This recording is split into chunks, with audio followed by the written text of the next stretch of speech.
আপনারা দেখছেন বাংলা খবর Asad Ali. Free medical camp.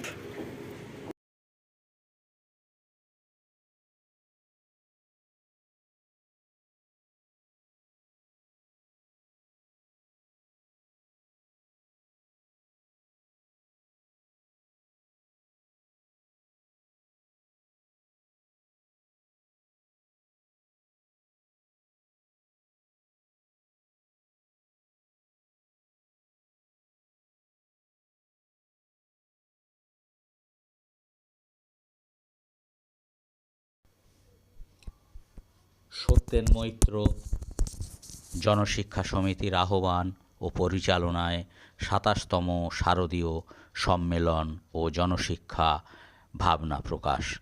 Bangla খবর আসাদ আলী।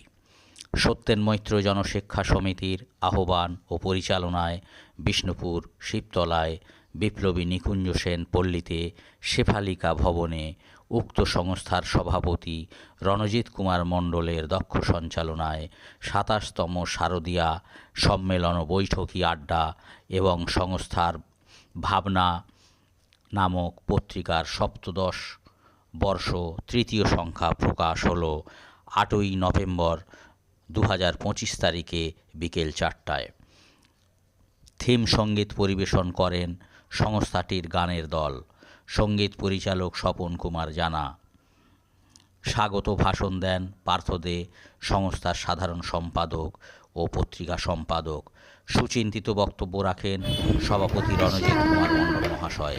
উপস্থিত ছিলেন বিভিন্ন সংগঠনের প্রতিনিধিগণ। স্বরচিত কবিতা পাঠ, আবৃত্তি, সমবেত সঙ্গীত ও অনুগল্প পাঠে সাংস্কৃতিক সন্ধ্যাটি উপভোগ্য ও জমজমাট ছিল।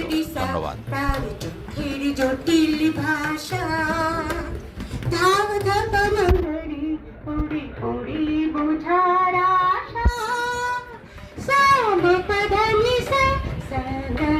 শুধুই দুরাশা।